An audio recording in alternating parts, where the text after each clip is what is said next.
Olá, galerinha do sétimo ano, eu sou a professora Lana de História e hoje nós iremos dar continuidade, né, à nossa aula passada, que foi exatamente o capítulo 8, a colonização do Brasil, né? Então, eu já vou colocar aqui, né, o nosso livro.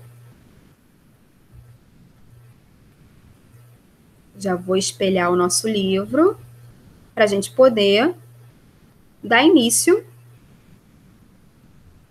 ao nosso conteúdo. Já está aparecendo aqui. Vamos lá. Bem, antes da gente dar continuidade, né, ao capítulo, na verdade, hoje nós iremos começar na página 282, mas antes eu gostaria de voltar um pouquinho aqui na página 281, né, para a gente relembrar um pouquinho do início dessa colonização, como ela aconteceu, né? Lembrando que a nossa colonização, ela não acontece imediatamente, né, a chegada dos portugueses aqui.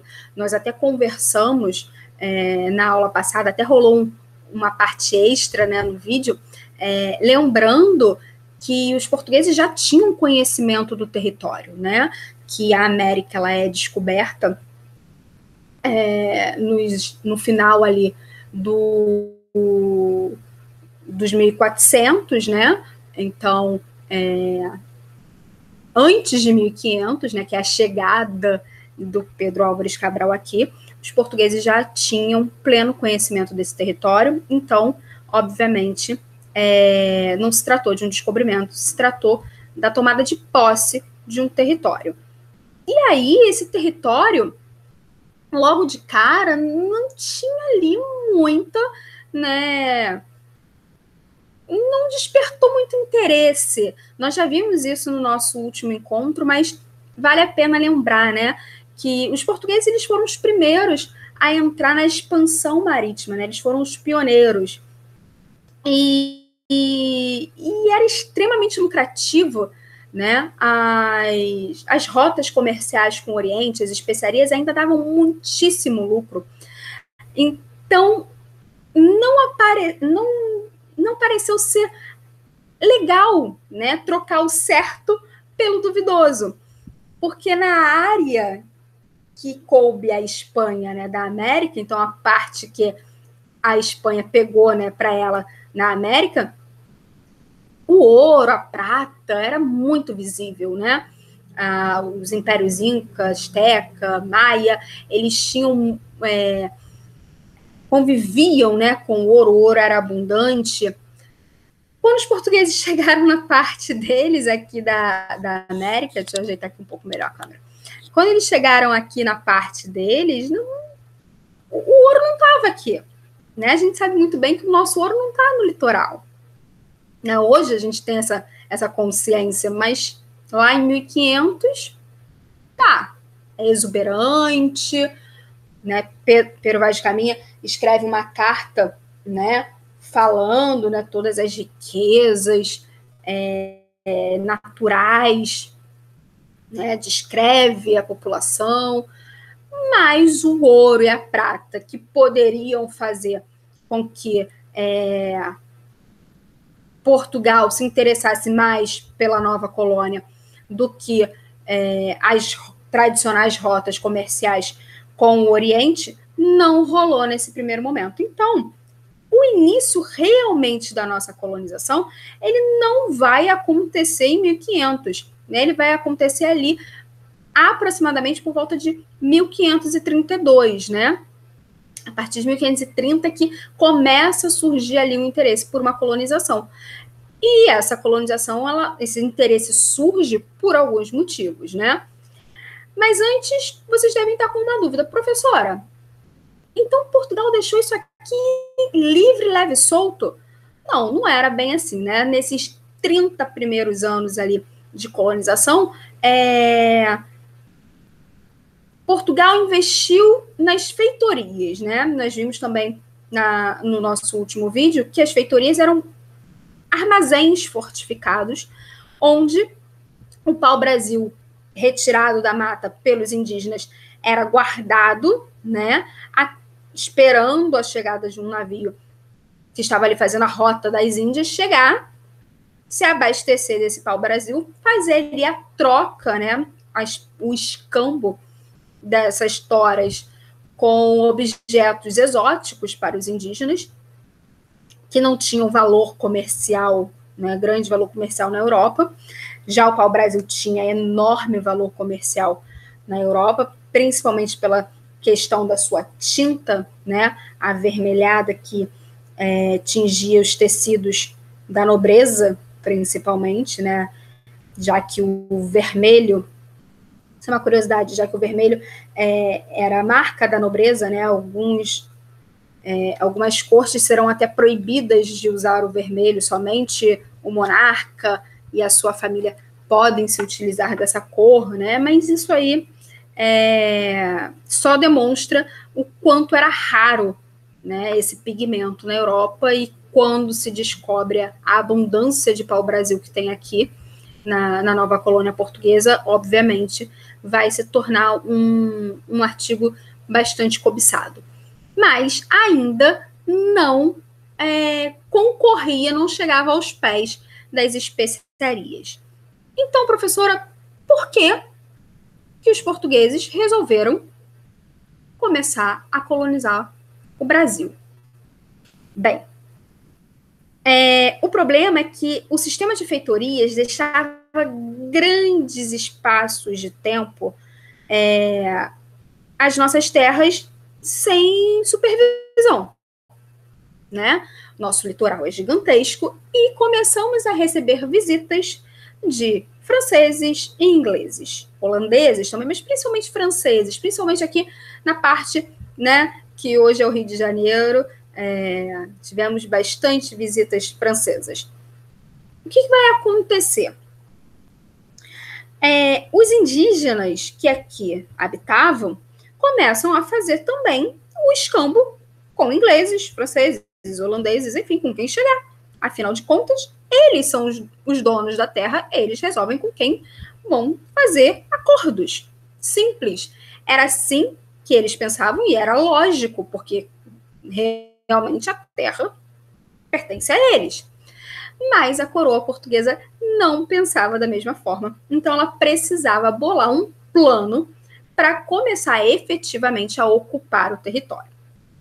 Só que a coroa portuguesa não tinha o mínimo interesse em gastar com essa colonização. Aliás, ela queria lucrar e não gastar. O que vai acontecer, então, é que o sistema escolhido foi um sistema de capitanias hereditárias. Nós já vimos isso, né, no vídeo anterior. Deixa eu colocar aqui a setinha. Vocês estão vendo aqui, né, o território, o Tratado de Tordesilhas. Deixa eu ampliar para ficar melhor.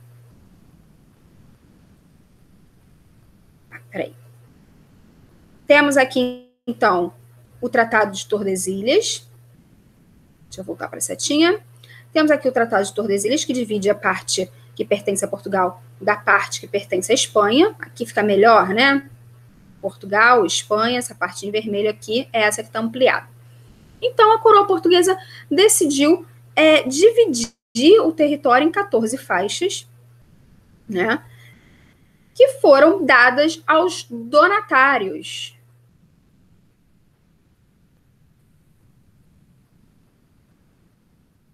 Foram dadas não, né? Foram cedidas, na verdade, aos donatários. Aqui, ó. Eles eram chamados de donatário. Eles tinham, né, alguns direitos e alguns deveres, né? Eles precisavam cultivar, né, grandes lavouras de cana-de-açúcar para fabricação, né, de cana para fabricação do açúcar, lembrando que o açúcar tinha um altíssimo valor comercial na Europa, né?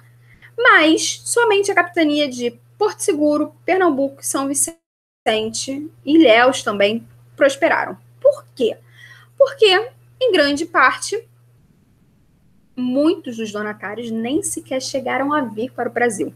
E os poucos que vieram encontraram muita resistência indígena, que é exatamente o tema da nossa aula de hoje. Na verdade, até esse momento, era para a gente relembrar. Mas antes, ficou faltando aqui a gente relembrar um pouquinho sobre o governo geral. Quando o sistema de capitanias não funciona, né, porque o território vai acabar não sendo efetivamente colonizado, só partes do território, se acaba com o sistema de capitanias hereditárias, tá, e se instala o governo geral. Tomé de Souza foi o primeiro governador geral, né, enfim, né, e aí sim se monta uma administração efetivamente colonial aqui no território. Bem, mas chegamos então à aula de hoje. Escravização e resistência indígena. Lembra que eu falei para vocês que muitas das capitanias não deram certo por causa da resistência indígena? E aqui ele começa usando a palavra escravização, isso mesmo, pessoal. A primeira mão de obra escravizada do nosso país foi a mão de obra indígena. Quando os portugueses, né, os donatários das capitanias hereditárias chegaram aqui no Brasil, eles não iam plantar cana-de-açúcar, eles e a própria família, né? Eles precisavam de mão de obra. E um dos direitos, né, um dos direitos que os donatários tinham dado pela coroa portuguesa era de escravizar, né, os nativos, de colocar os nativos para trabalharem nas lavouras de cana-de-açúcar. Bem, isso vai ser um enorme problema. Primeiro, porque o indígena não tem essa lógica do trabalho agrícola como o europeu. Então, toda essa questão de se plantar para gerar lucro não pertence à cultura indígena. E antes disso, eles são os donos da terra. Como assim escravizar o indígena? O indígena vai lutar. Professora, o africano não lutou? Claro que lutou. Pessoal, onde há escravidão, há resistência. São coisas que andam juntas. Ninguém, nunca na história da humanidade, se tornou escravizado, nenhum povo se tornou escravizado passivamente, sem lutar. E os indígenas também resistiram, os indígenas também lutaram. Obviamente, tínhamos diferenças enormes, né, na questão dos armamentos, por exemplo. E mais do que a questão dos armamentos, nós tínhamos uma arma biológica, né? Vimos isso em outros capítulos, né? Por exemplo, quando nós demos astecas, maias e incas, e sempre tinha uma pergunta que se repetia. O que matou mais? Né? Ou então, como tão poucos espanhóis derrotaram tantos indígenas, né? Impérios, como o Império Inca, por exemplo, como o Império Inca caiu, né? Com poucos espanhóis dominando. Bem, gente, os europeus vão trazer uma série de doenças que vão simplesmente dizimar tribos em pouquíssimo tempo, né? A gente tem que pensar nisso também, né? Essa questão do enfraquecimento biológico, né? Desse perigo que o europeu representa, a própria existência, só do contato, né, com o indígena, o quanto isso vai trazer prejuízos para a questão da resistência indígena. E aí, sim, né, depois as armas de fogo, que, obviamente, vão dar ao europeu uma enorme, uma gigantesca vantagem no enfrentamento. Percebendo, se dando conta, né, de que o embate, o confronto direto com o europeu não vai ser uma boa estratégia, muitos indígenas vão usar uma arma inteligentíssima. Eles vão se mudar. Eles vão simplesmente utilizar rotas migratórias, ou seja, eles vão sair do litoral, onde esse enfrentamento, essa escravização está acontecendo, e vão para o interior do Brasil. Eles conhecem o território como ninguém. Eles estão há gerações, né, na frente do europeu quanto a conhecimento do território. Um território extremamente difícil de se localizar, lembrando que não era desmatado, né, pessoal? Então, o índio sabia onde entrar, por onde sair, onde pisar, coisa que o europeu não sabia. Então, eles vão conseguir, os que sobreviveram, né, obviamente, a toda essa questão da saúde, né, mesmo, da questão das doenças, da questão da arma de fogo, os que conseguiram sobreviver vão migrar, vão sair do litoral e vão rumo ao interior. Por isso, você tem algumas tribos, né, que eram originalmente do litoral, hoje em dia localizadas na região amazônica, por exemplo. Ok? Bem, sendo assim, essa foi uma forma de resistência, né, encontrada pelos indígenas. E aí a gente pode até grifar aqui, ó, para a gente não perder o nosso hábito de grifar. Vamos lá, ó. Aqui, ó. Eles eram levados, né, que é os indígenas. Vamos começar aqui. Os indígenas eram levados presos para depois serem forçados a trabalhar no cultivo da cana-de-açúcar nos engenhos, né? Eles resistiram à opressão e à violência, lutando para proteger suas famílias e defender seus territórios. Eles vamos lá, vamos ver aqui as formas de resistência, ó. Eles promoveram ataques aos engenhos de açúcar e aos povoados.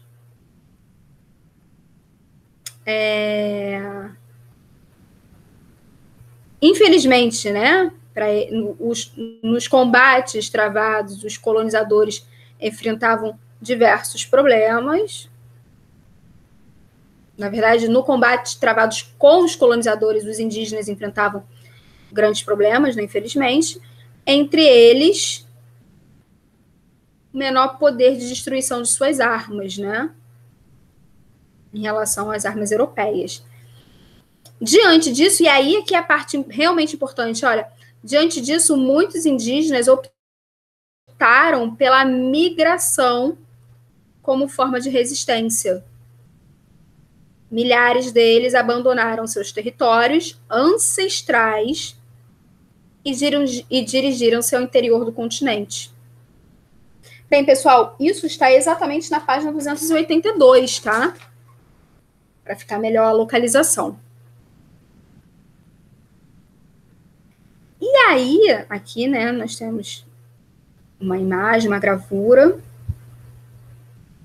justamente representando esse enfrentamento, né, entre os indígenas e os europeus.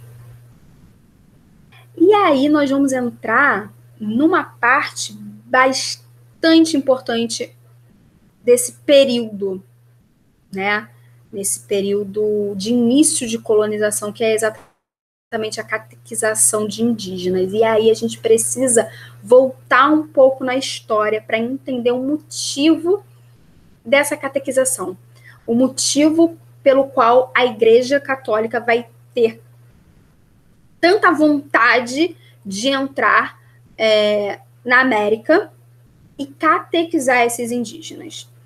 Professora, nós vamos voltar muito tempo na história? Não. A gente precisa só entender o contexto, né, desses descobrimentos, né?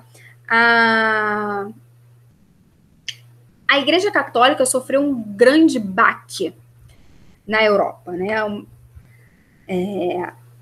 Que é a Reforma Protestante. Então, países inteiros, né, como o caso, ainda não era um país, né, mas, na verdade, principados inteiros, como, por exemplo, a Alemanha. A Alemanha só vai se unificar, vai se tornar realmente um país no século XIX. Mas, enfim, os principados germânicos abandonaram o catolicismo. Suíça, enfim, a Inglaterra, né? A Inglaterra deixou de ser católica. Gente, perder fiéis é perder poder. E essa Igreja Católica vai se reunir, né, numa grande reunião chamada Concílio de Trento, né, na cidade de Trento, na Itália, onde ela vai tentar resolver alguns problemas, né? E dessa reunião ficou decidido que eles precisariam repor esses fiéis. Eis então que Inácio de Loyola, né, um ex-militar espanhol, pede permissão ao Papa para criar, né, uma espécie de grupo religioso que tinha como principal função evangelizar. E aonde isso seria feito? Dentro da Europa? Não. Nos territórios conquistados pelos países católicos. Então, Espanha e Portugal, que são super católicos, estão conquistando territórios e descobrindo outros novos. Olha a oportunidade que a Igreja Católica viu. Beleza, perdi fiéis na Europa, aceito, mas vou ganhar novos fiéis na Ásia, na África e na América.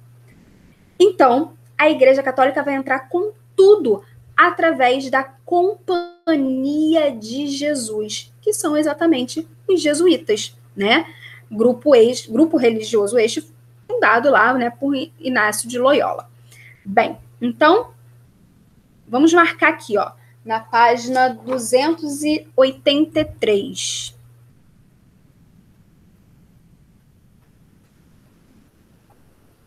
Aqui, ó. Conhecidos como jesuítas, chegaram ao Brasil no século XVI. Eles tinham como objetivo converter os indígenas ao catolicismo por meio da catequização. E aí, como rolava essa catequização, né? Os jesuítas, eles formavam as chamadas missões, ou reduções, né? O que eram as missões? Vamos chamar assim. Eram aldeamentos, né? Eram grandes aldeias criadas pelos padres jesuítas, onde esses indígenas meio que se abrigavam, né? Os que não conseguiam fugir para o interior se abrigavam dos fazendeiros, né? E viviam lá. Em troca de proteção, né? Eles catequizavam os índios. Então, pessoal,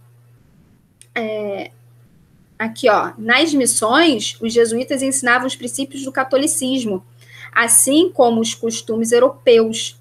Nesse processo, né, as práticas culturais dos indígenas sofreram grandes alterações. E aí vale a pena a gente ler esse textinho que está aqui, ó. Ampliei aqui na tela. Vou ler para vocês. Reunidos nas missões, né, a vida cotidiana dos indígenas foi completamente remodelada, tendo por base a estreita conjugação do trabalho com a vida religiosa. No lugar da moradia conjunta, os indígenas foram obrigados a residir em casas que compartimentavam as famílias. Em vez da vida ritmada pela natureza, né, passaram a se submeter ao tempo tal como concebiam os europeus. O cristianismo foi sendo introduzido na medida que sufocava no indígena a manifestação cultural que lhes era própria. Ou seja, para fugir dessa escravização, os indígenas acabavam se refugiando muitas vezes nas missões, que na verdade também escravizavam eles, né? Só que sob um falso pretexto de proteção. Bem, então agora, pessoal, nós vamos fazer a página 284. Para isso, eu gostaria muito, tá? Aqui, ó, a página 284, que vocês pausassem esse vídeo, ok? Fizessem a página 284, que vai resgatar aqui alguns assuntos até do vídeo anterior nosso, tá? Pausasse esse vídeo, fizesse essa página, e somente depois que vocês tiverem terminado a atividade, vocês retornem para o vídeo para a gente poder corrigir. Combinado? Ok, pessoal? Então, pausando o vídeo e fazendo a atividade. Bem, vocês já devem ter feito a atividade, né? O vídeo foi pausado e agora vocês retornaram. Vamos à correção da página 284, ok? Bem, deixa eu ampliar aqui. Fica melhor. Releia o trecho da carta de Pero Vaz de Caminha, enviada ao rei Dom Manuel, como os indígenas foram descritos na carta. Ok? Bem, deixa eu pegar aqui a carta, voltar aqui. Bem, segundo a carta, né, havia cerca de 18 ou 20 homens descritos como pardos, né? Eles estavam nus, sem nada que lhes cobrisse, carregando somente arcos e setas, ou seja, arco e flecha, né? Esse foi o primeiro impacto, essa foi a primeira visão, né, que o Pero Vaz de Caminha teve da praia, né, da qual eles estavam aportando. Então, era isso, né? Na carta ele descreve ali um pequeno grupo de 18 a 20 homens, pardos, nus, e portando ali uma espécie de armamento, né, o arco e flecha. Bem, número 2. Como era a vida dos tupiniquins antes da chegada dos portugueses? Bem, pessoal, antes da chegada dos portugueses, né, os povos tupiniquins viviam em regiões litorâneas, moravam em aldeias com 5 a 10 habitações distribuídas de forma circular, ou seja, as habitações eram coletivas. Se existiam de 5 a 10 habitações, elas eram gigantescas, eram coletivas. Bem, onde cerca de 500 a 3 mil indígenas viviam, ou seja, né, eles dividiam ali o mesmo espaço. Além disso, as habitações eram cercadas por uma proteção. Bem, o que a gente precisa tirar de informação dessa número 2? Essa galera vivia no litoral. E eles, em grande parte, fugiram do litoral. A 3 pede para a gente correlacionar, né? Aqui, e aí eu vou fazer aqui, ó,